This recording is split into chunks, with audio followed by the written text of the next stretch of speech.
अस्सलाम वालेकुम। मेरा नाम मौलाना सैयद ऐनुल्लाह बुखारी है और आज हम सब मिलकर एक ऐसे अमल को समझेंगे जो हर मुसलमान की इबादत का, उसकी नमाज का नुक्ते आगाज़ है। जी, हम बात कर रहे हैं वज़ू की। इस गुफ्तगू में हम हनफी तरीके के मुताबिक वज़ू का मुकम्मल और सही तरीका एक एक कदम करके तफसील से जानेंगे। तो आइए बात शुरू करते हैं एक बहुत ही बुनियादी सवाल से। नमाज की कुंजी क्या है? आखिर वो क्या चीज़ है जिसके बगैर नमाज का दरवाज़ा खुलता ही नहीं?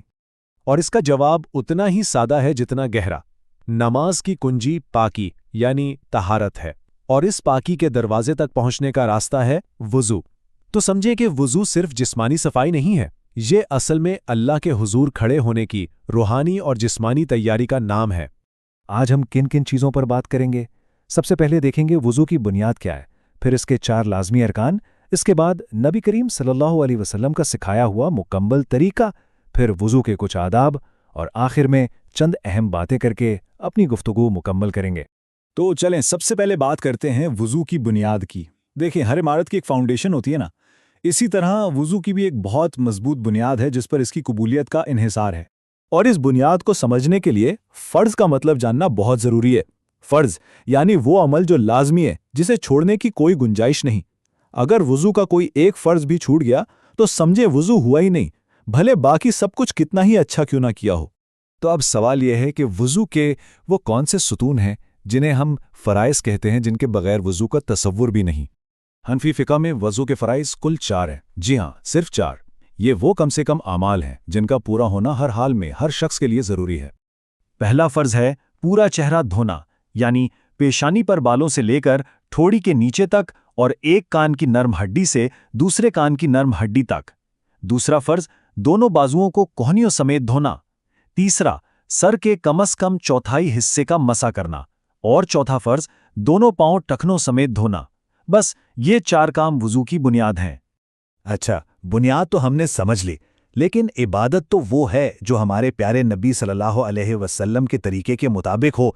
तो आइए अब इस मुकम्मल मसनून तरीके को देखते हैं जो इन फ़राइज़ को सुन्नत के नूर से सजाता है, जिससे ना सिर्फ अजर बढ़ता है बल्कि दिल को सुकून भी मिलता है। सबसे पहले आती है नीयत, यानी दिल का इरादा। ज़बान से कुछ कहना ज़रूरी नहीं, बस दिल में हो कि मैं पाकी हासिल करने के लिए वुज़ू कर रहा हूँ। फिर बिस्मिल्लाह कहकर शुरू करें। इसके बाद दोनों हाथों को कलाइयों तक 3 मरतबा अच्छी तरह धोएं और उंगलियों का ख़िलाल करें ताकि पानी हर जगह पहुँच जाए।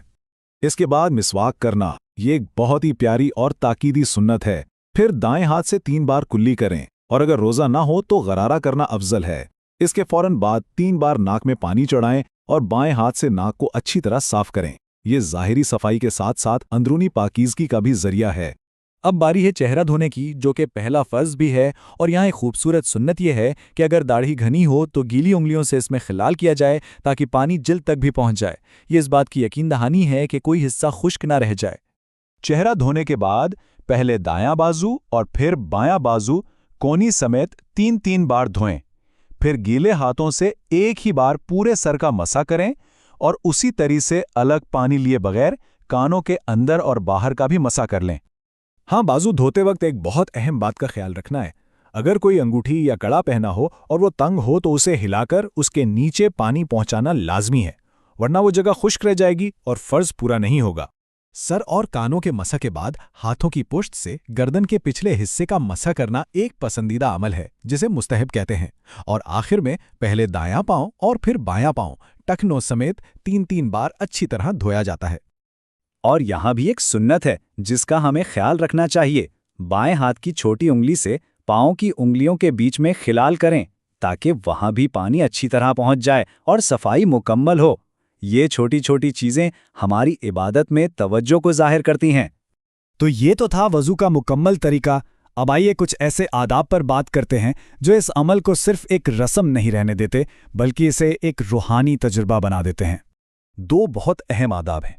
एक है तरतीब, यानी जिस ऑर्डर में आज़ाद होने का बताया गया है उसी को फॉलो करना।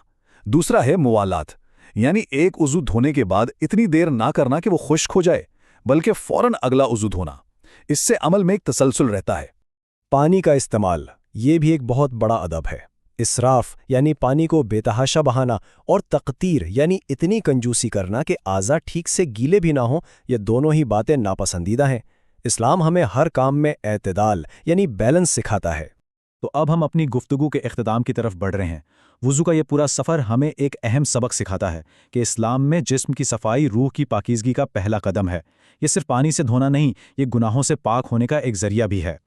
اور وضو مکمل کرنے کے بعد آسمان کی طرف نگاہ اٹھا کر کلمہ شہادت پڑھنے کی بھی ترغیب دی گئی ہے۔ یہ ایک علامتی عمل ہے کہ جیسے ہم نے جسم کو پاک کیا، ویسے ہی ہم اپنے ایمان کی گواہی دے کر اپنی روح کو بھی تازہ کر رہے ہیں۔ آخر میں ایک سوال کے ساتھ اس گفتگو کو ختم کروں گا جس پر ہم سب کو سوچنا چاہیے۔ آخر کیسے ایک بظاہر جسمانی عمل روحانی پاکیزگی اور اللہ کے قرب کا اتنا بڑا ذریعہ بن جاتا ہے؟ اسی سوال کے جواب میں وضو کی اصل روح اور اس کی ساری خوبصورتی چھپی ہوئی ہے۔